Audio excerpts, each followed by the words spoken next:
Assalamualaikum warahmatullahi wabarakatuh. Video kali ini saya akan bahas tentang materi ujian KSM 2022 tingkat provinsi dengan mata uji MA Biologi. Soal yang pertama, alveolus adalah kantung udara yang berdinding tipis, dapat mengembang dan berbentuk seperti buah anggur. Struktur alveolus dapat dilihat pada gambar di bawah ini. Ini ada X, Y, kemudian gambar Z, ada 3 komponen di sini yang disebutkan. Yang harus kita tahu ini bagiannya apa.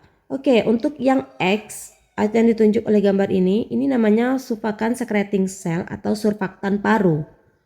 Surfaktan paru ini muncul pada usia kehamilan 21 minggu. Terdiri dari protein dan lemak yang melapisi alveolus. Fungsinya untuk mengurangi tegangan permukaan atau menjaga agar alveolus tetap stabil. Surfaktan paru ini dihasilkan oleh pneumosit tipe 2. Kalau yang makrofag ini sama dengan untuk menjaga imunitas. Jadi kalau ada penyakit masuk ke tubuh kita, maka makrofag ini berfungsi untuk menghasilkan imun. Nanti dia akan memfagosit sel-sel asing yang masuk ke paru-paru kita.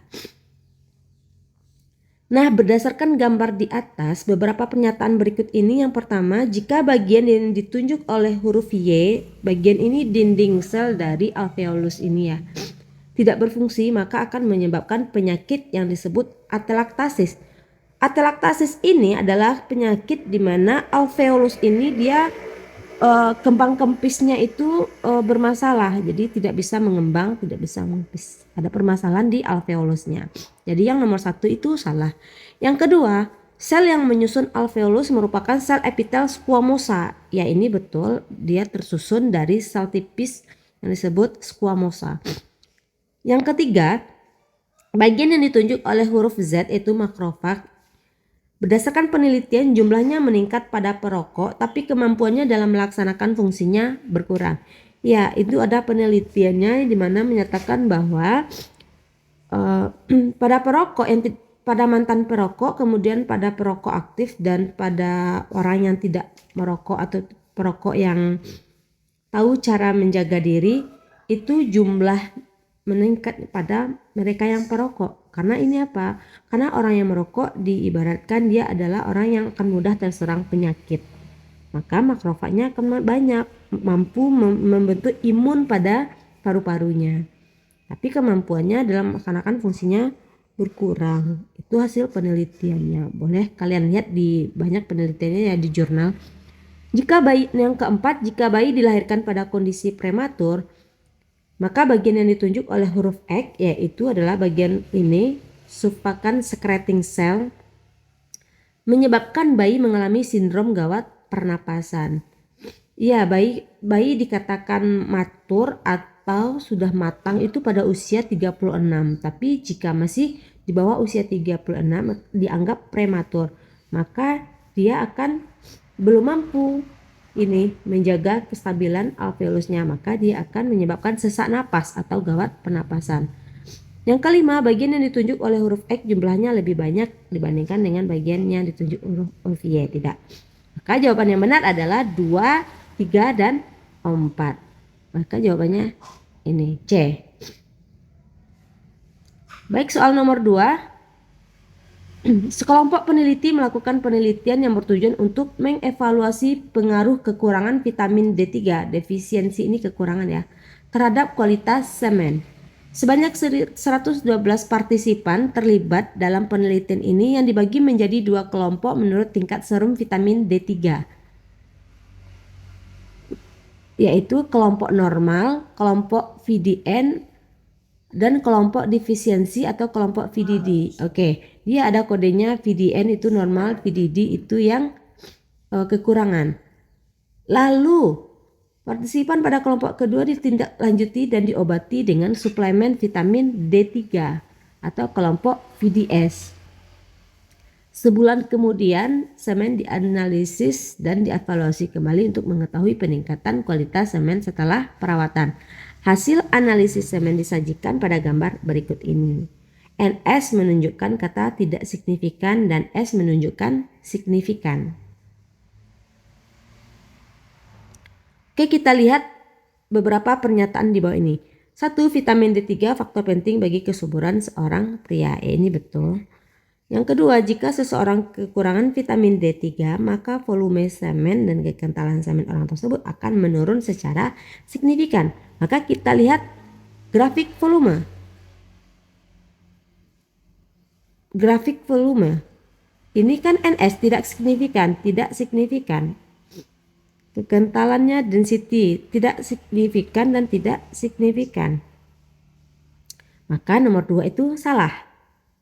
Yang ketiga, kekurangan vitamin D3 dapat menurunkan kemampuan gerak sperma. Maka kita lihat bagian motilitas. Ini kan signifikan, kemampuannya berkurang. Berarti nomor 3 betul. Berarti 1-3 betul. 2 itu salah. Kita eliminasi jawaban terlebih dulu. Jika ada nomor 2 berarti kita salahkan. Tinggal option jawaban kita cuma A dan B. Tadi nomor 1 dan nomor 3 betul. Kita cek sekarang nomor 2 juga salah tadi ya. Berarti cuma langsung jawaban kita ketemu adalah B. Ini sistem evaluasi jawaban. Oke, soal nomor 3. Salah satu kelenjar yang terdapat dalam tubuh adalah pankreas. Pankreas berperan sebagai kelenjar eksokrin yang menghasilkan enzim dan endokrin untuk menghasilkan hormon. Makanya dia punya 2 fungsi. Berikut ini merupakan gambar struktur pankreas. Ini bagian lobulo ini diperbesar, akan ada Z dan ada X. Oke. Perhatikan beberapa pernyataan berikut ini. Ini hasil perbesaran di bagian sini. Zat yang dihasilkan oleh struktur Z, yang ini Z, berperan dalam proses pencernaan makanan. Ya, bentar. Z ya. Dia yang struktur Z itu memang penghasil enzim, tetapi belum tahu apakah dia menghasilkan trypsinogen atau enzim insulin. Kita tahan dulu.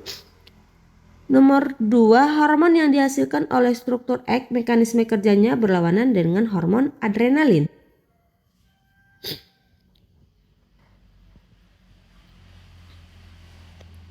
Oke, nomor 1 ini iya ya, karena dia akan memicu menghasilkan trypsinogen menjadi trypsin. Berperan dalam proses pencernaan. Yang kedua, hormon yang dihasilkan oleh struktur X, mekanisme kerjanya berlawanan dengan hormon adrenalin. Iya, di X dia menghasilkan insulin. Insulin adalah lawan kerja dari adrenalin. Berarti 1-2 benar. Berarti tinggal C kita coret dengan D. Tinggal A dan B. Kita cek nomor 3. Jika struktur X mengalami kerusakan yang X, sehingga zat tidak berhasil disekresikan oleh struktur tersebut, menyebabkan gluconeogenesis di hati meningkat. Yang keempat, zat yang berperan dalam menjaga keseimbang kalsium darah diproduksi oleh struktur Z. Struktur Z ini salah karena keseimbang kalsium darah itu dihasilkan oleh kalsitonin atau paratiroid atau kelenjar tiroid.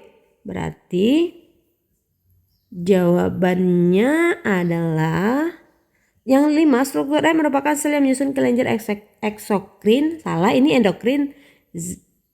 Yang ini endokrin, yang X endokrin. Berarti jawabannya adalah yang 3. 1, 2, dan 3.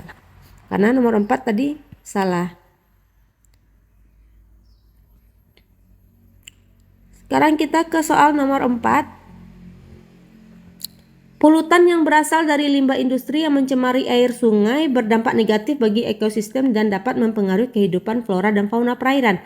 Limbah tersebut umumnya tidak dapat atau sulit didegradasi atau dihancurkan oleh mikroorganisme sehingga diakumulasi dalam tubuh produsen dan konsumen.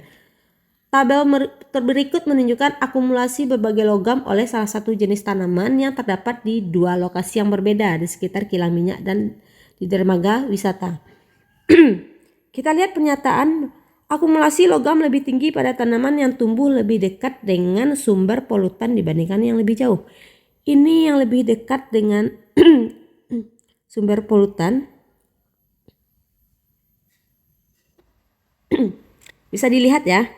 Yang ini jaraknya 500, ini 1000, berarti tabel sini kita lihat jumlahnya lebih tinggi dibandingkan tabel di jarak 1000. Maka nomor 1 jawabannya betul. Kita evaluasi eliminasi jawaban terlebih dahulu. Jika nomor 1 betul, kita cek yang lain. Berarti ini salah, nggak ada membawa nomor 1, cuman ada A dan B jawaban kita. Kita cek nomor 2. Magnesium merupakan zat yang paling banyak diakumulasi pada semua bagian tanaman di kedua lokasi. Kita cek magnesium. Mg, Mg, Mg, Mg. Oke, magnesium itu paling banyak, termasuk yang paling banyak di semua lokasi. Enggak, ternyata di sini magnesium itu lebih tinggi Zn di jarak 1000, di jarak 500. Di lokasi dermaga wisata. Berarti ini salah. Kita cek yang ketiga. Akar merupakan bagian yang paling banyak menyeram logam sesuai fungsinya untuk penyerapan. Kita lihat akar. 478, 46, 15, 1,5. Batang. Kalau dilihat rata-ratanya di sini yang paling banyak itu adalah batang. Bahkan daun juga lebih banyak sampai 600 sampai 500. Berarti ini salah. Yang keempat, kilang minyak menghasilkan polutan logam yang relatif lebih tinggi dibandingkan dermaga wisata. Kilang minyak ya menghasilkan polutan logam yang relatif lebih tinggi dibandingkan dermaga wisata. Ini jawabannya iya karena dilihat dari logam yang sudah terserap lebih banyak di bagian kilang minyak. Berarti iya.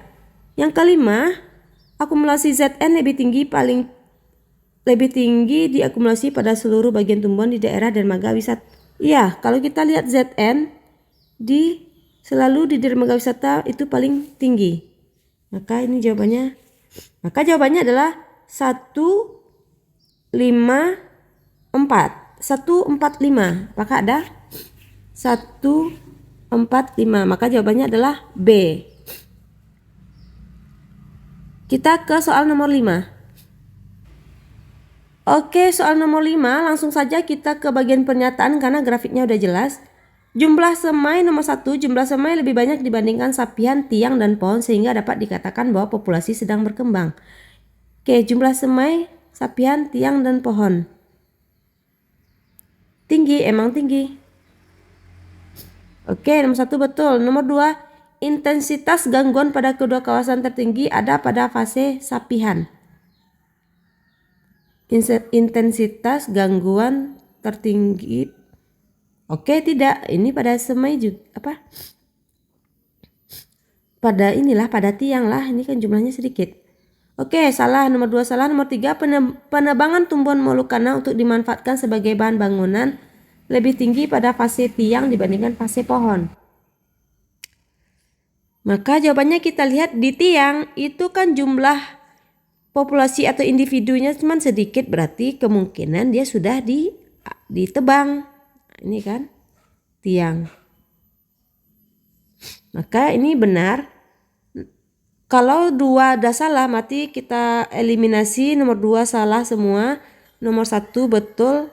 Mati langsung aja. Kita tinggal B jawabannya karena 1 di sini kan udah betul. Sementara di D kan tidak ada 1. Berarti cuman jawabannya 1, 3 dan langsung 4. Dah. Itu cara cepat ya. Kita di dalam soal ujian nggak mungkin kita berlama-lama mengambilkan 4 soal sudah sampai 14 menit. Nggak mungkin. Makanya pasti selalu ada sistem eliminasi cara tercepat. Oke, nomor 6. Sekelompok peneliti melakukan penelitian untuk mengevaluasi pengaruh asam salisilat Ca yang merupakan hormon tumbuhan terhadap pertumbuhan kandungan klorofil, kristal oksalat, dan vitamin C, asam oksalat bayam merah. Oke, kita lihat di sini ya. Pernyataannya, penambahan Sa atau asam salisilat dapat meningkatkan kualitas nutrisi bayam merah. Ya, ini betul. Kan bisa kita lihat ya. Tinggi tanaman dan panjang akar cenderung menurun dengan penambahan Sa. Kita lihat tinggi tanaman. Ini dia. Tinggi tanaman ya cenderung naik, meningkat. Kalau grafik ininya linearnya adalah dia menurun. Ini betul. 1 nomor 2. Oke, 1 2 betul. Berarti yang option yang tersisa ya 1 2 cuman yang A. Sisanya mengikut. Oke, ini. Oke, maka salah. Kita lihat yang ketiga. Semua konsentrasi SA yang diterapkan mampu menurunkan kandungan kasam oksalat dan kerapatan kristal oksalat pada baya merah. Di grafik itu betul. Yang keempat, kandungan klorofil meningkat pada tanaman yang diberi perlakuan dengan SA yang lebih tinggi. Salah. Ya SA tuh yang SA 10 pangkat 6 berapa nih?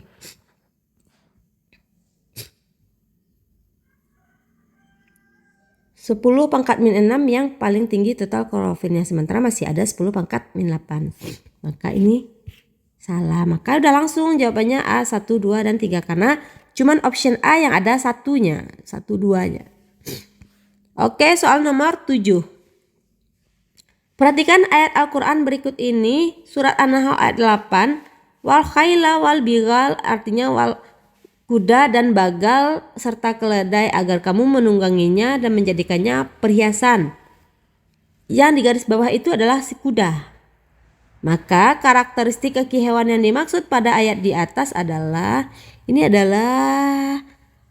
seperti apa ya? Seperti evolusi kuda, kaki kuda. Yang jelas kaki kuda sekarang itu adalah yang D. Ini dia kaki kuda. Tapaknya seperti ini. Ini kuda. Oke, kita lanjut ke soal nomor 8. Karena ini kita durasi ya, udah terlalu panjang. Nomor 8, hewan berkomunikasi dengan banyak cara. Salah satu melalui tarian. Oke, kata kuncinya udah ketemu, ini tarian. Di dalam Al-Quran terdapat nama surat yang merupakan contoh dari hewan dengan perilaku komunikasi tersebut, yaitu lebah. Biasanya lebah itu menari-nari. A. An-Nahl, oke, langsung ketemu. An-Nahl artinya lebah. B. Kalau An-Nahl itu semut. Al-Ankabut laba-laba. Al-Fil gajah. Ada ketemu langsung ya. Jawabannya 8A. An-Nahl. Nomor 9. Perhatikan hadis yang diriwayatkan oleh Baihaqi berikut. Oke, setelah diterjemahkan, Ad-Dafadi'a ini artinya katak. Kalau Al-Khufasya ini artinya kelelawar. Nah, hadis di atas menyebutkan 2 jenis hewan yang ada di sekitar kita. Perbedaan karakteristik dari kedua hewan tersebut. Karakteristik berarti yang dicirikan atau bagian tubuh yang ditampakkan atau bagian tubuh yang dimilikinya. Oke, kita lihat dari perbedaan jenis makan, habitat, pengaturan suhu tubuh. Ini tidak. Karena jenis makan pun kelelawar ada yang memakan serangga. Kalau katakan memakan serangga ada, kelelawar pun ada yang makan serangga. Yang B, perbedaan jumlah ruang jantung, karakteristik integumen dan kelasnya. Ya, kelasnya ini berbeda tapi dia lebih ke karakteristik. Yang kita lihat C, perbedaan jenis reproduksi. Ya, ini beranak, ini bertelur.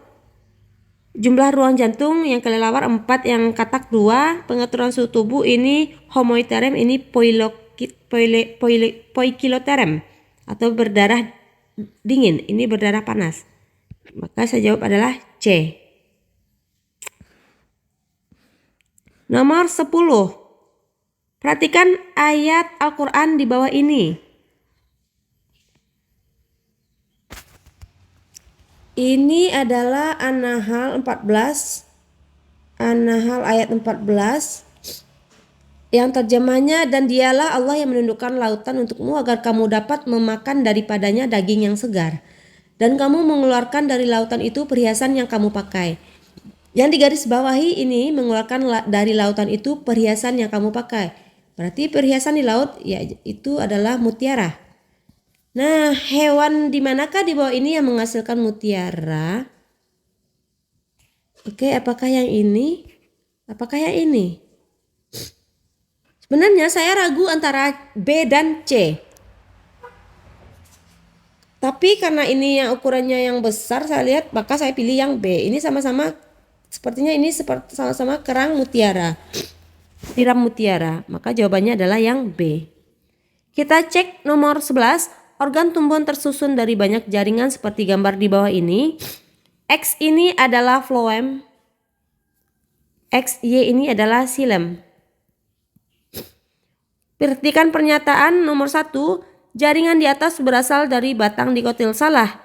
Ini berkas pembuluh tersebar, berarti ini adalah monokotil. Kalau dia posisi berkas pembuluhnya tersebar, itu adalah monokotil. Kita eliminasi jawaban, berarti yang nomor 1 salah.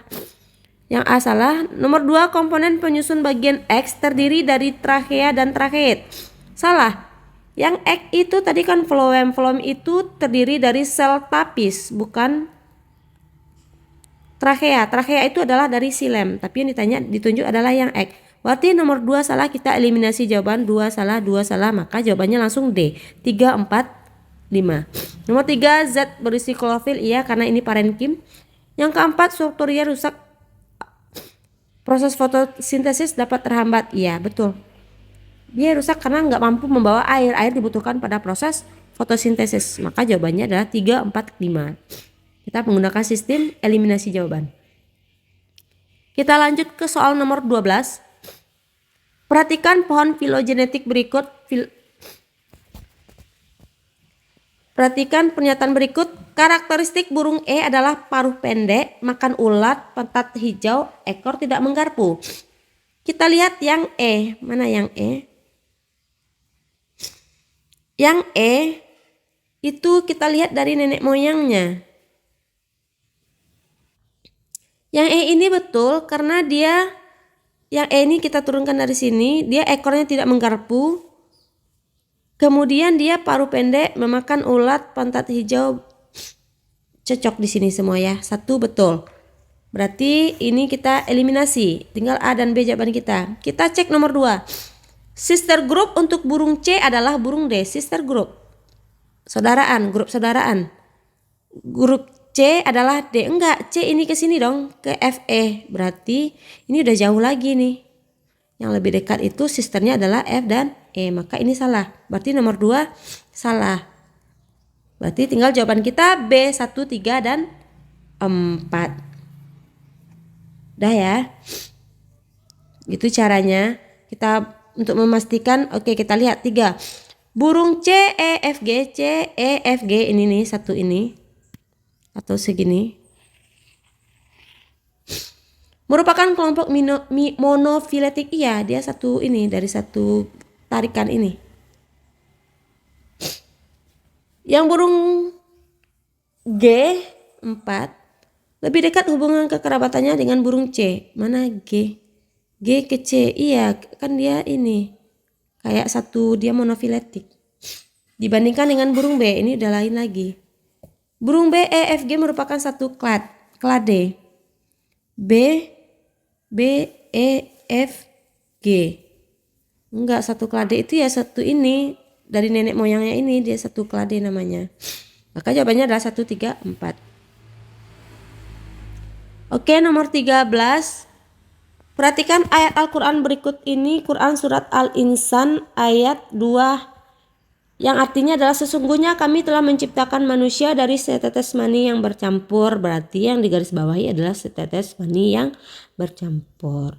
Manakah komponen-komponen berikut ini yang ditemukan terkait kalimat yang digarisbawahi? Jawabannya adalah B. Kenapa? Karena udah ada di sini unsur ini dan ini. Kan bercampur. Karena penciptaan manusia kan berarti harus ada unsur ini. Di semua option tidak ada. Nah, ini cairan ini dan ini. Udah, nomor 13 B, fix. Sekarang nomor 14. Perhatikan hadis di bawah ini. Setelah cek ada iraki itu artinya keturunan atau genetika. Maka cabang ilmu biologi yang menyatakan tentang informasi di hadis tersebut adalah tentang ilmu genetika, pewarisan keturunan. Sekarang soal ke-15. Perhatikan potongan ayat Al-Quran berikut ini. Ini surat Al-An'am ayat 99. Wa huwallazi anzala minas sama, dan dialah yang menurunkan air hujan dari langit. Lalu kami tumbuhkan dengan air itu segala macam tumbuh-tumbuhan, maka kami keluarkan dari tumbuh-tumbuhan itu tanaman yang menghijau. Ayat di atas dapat mengandung makna. Itu katanya adalah air hujan. Berarti adalah komponen abiotik. Untuk apa? Untuk tanaman. Tanaman sebagai faktor biotik. Berarti ada faktor biotik dan abiotik. A. Komponen biotik membutuhkan abiotik. B. Komponen abiotik membutuhkan biotik. C. Komponen biotik dan abiotik saling membutuhkan. D. Komponen biotik membutuhkan komponen biotik. Oke, kalau ini ceritanya air hujan itu untuk si tumbuh-tumbuhan membutuhkan air hujan tadi. Berarti kalau lihat di sini berarti komponen biotik yaitu tumbuhan membutuhkan abiotik. A jawabannya.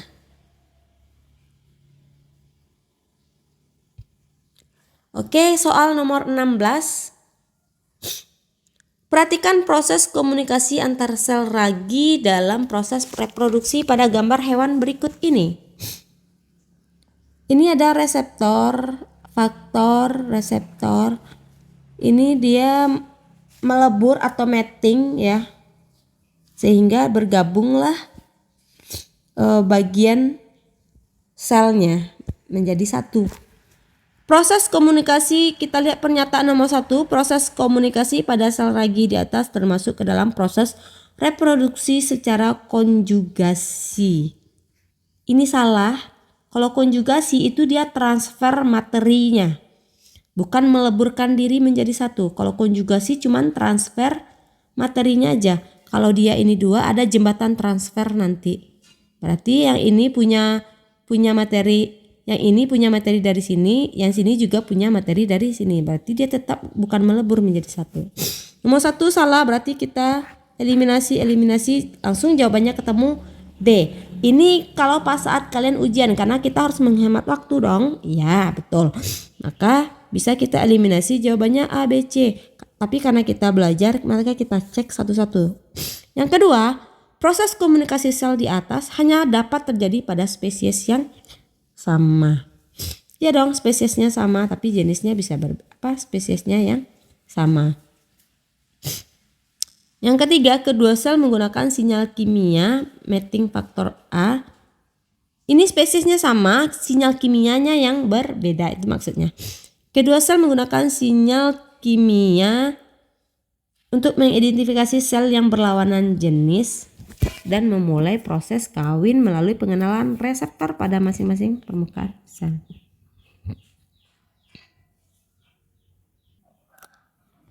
Oke, kemudian yang keempat, jika dilakukan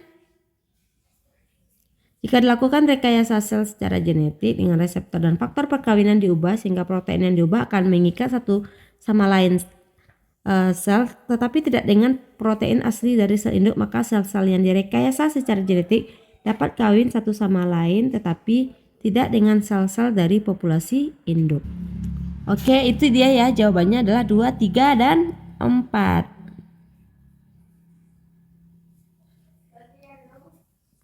Kita lanjut ke soal nomor 17. Pencemaran wilayah pesisir akibat tumpahan minyak merupakan masalah lingkungan yang perlu mendapat perhatian.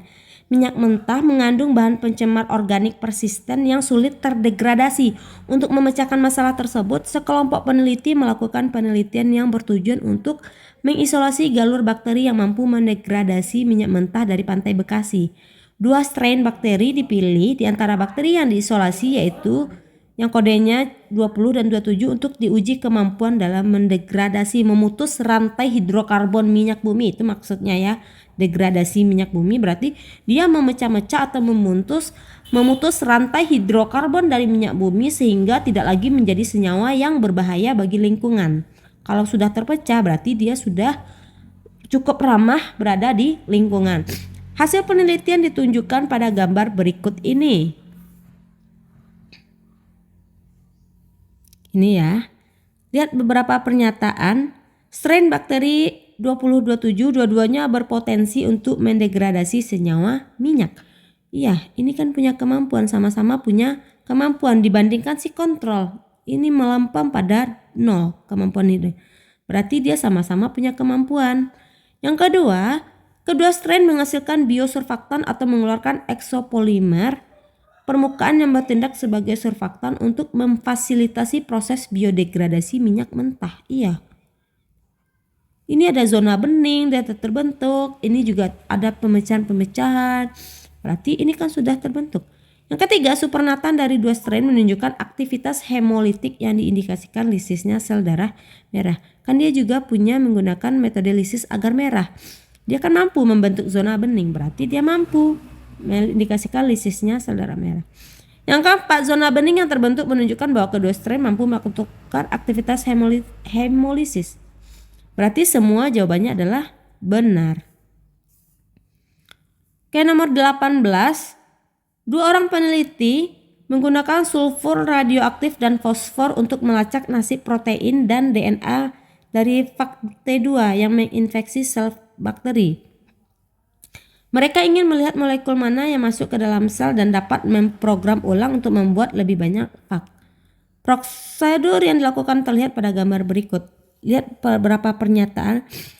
Ketika protein diberi label batch 1 yang ini, radioaktif tetap berada di luar sel, tetapi ketika DNA diberi label 2, radioaktif ditemukan di dalam sel. Oke, kita lihat.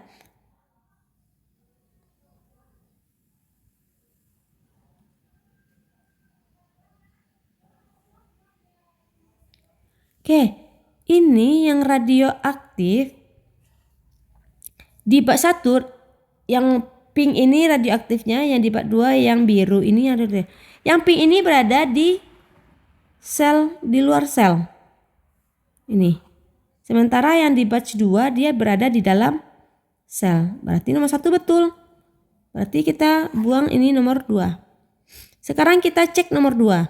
Sel yang mengandung DNA fag, ya ini yang biru. Sel yang mengandung DNA fag radioaktif melepaskan fag baru dengan beberapa fosfor radioaktif. Enggak, di sini kan yang keluar tidak ada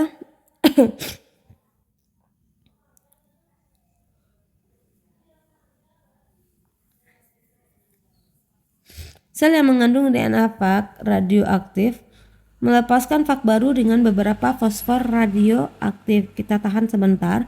Yang ketiga, DNA fag memasuki sel bakteri, tetapi protein fag tidak. Protein fag kan tidak memasuki DNA bakteri, sel bakteri. Karena di bak 1 ini kan protein fag dan tidak masuk, yang pink ini tidak masuk ke dalam sel bakteri. Sementara yang biru ini atau DNA fag masuk ke dalam sel bakteri. Berarti DNA fag masuk ke sel bakteri, protein fag tidak. Berarti ini 3 betul. Kita cek yang nomor 3. Oke, kita hapus dulu. Nomor 3 betul. Nomor 4, DNA berfungsi sebagai materi genetik fag T2. Mana? Fag T2 DNA berfungsi sebagai, oh iya dong. Kan pada virus DNA itu adalah materi genetiknya, ini betul. Kita cek nomor 2, saya ragu ulang lagi. Sel yang mengandung DNA fag radioaktif melepaskan fag baru dengan beberapa fosfor radioaktif.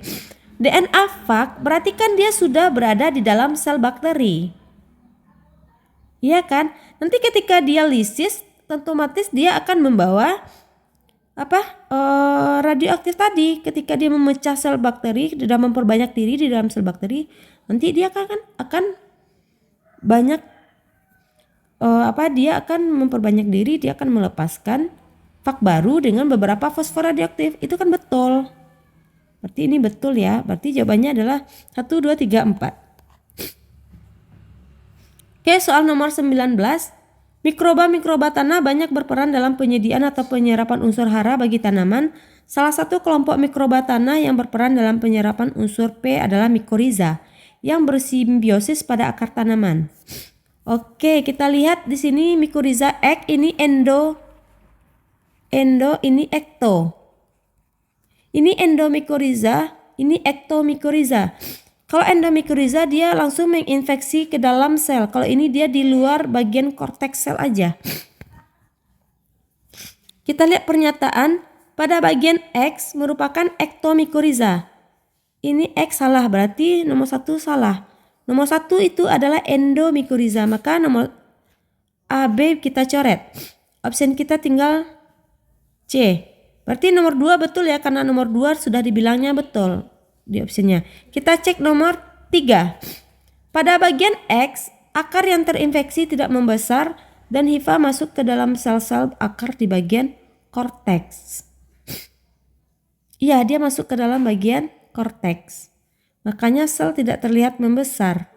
Tapi pada ektomikoriza ini sel terlihat besar karena bagian-bagian luar diisi semuanya.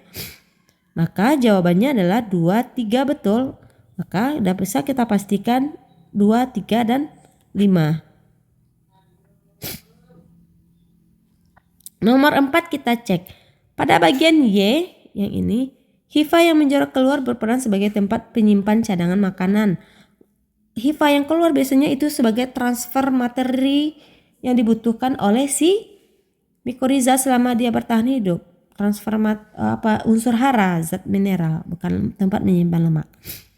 Nomor 4 maka salah. Jadi jawabannya 2, 3, dan 5. Oke, soal terakhir untuk video bagian pertama ini. Perhatikan ayat Al-Quran berikut ini. Itu surat Abasa 31. Wafakihata wabba. Buah-buahan serta rumput-rumputan. Yang digarisbawahi adalah rumput-rumputan. Maka jawabannya adalah C. Rumput-rumputan. Oke adik-adik, itu dia 20 soal pertama pembahasan soal provinsi 2022 KSM Biologi MA. Nantikan untuk video kedua karena durasi kita udah terlalu panjang. Jangan lupa untuk subscribe channel ini, komen, like, dan kalian bagikan ke teman-teman kalian semua. Baik adik-adik, selamat berjuang karena kita mendekati ini OKSM, mendekati tryout dan ujian KSM yang sebenarnya pada tanggal 8, 9, 10. Selamat berjuang, jangan lupa untuk subscribe dan belajar terus-terus. Perbanyak belajar dan usaha berdoa. Baik, assalamualaikum warahmatullahi wabarakatuh.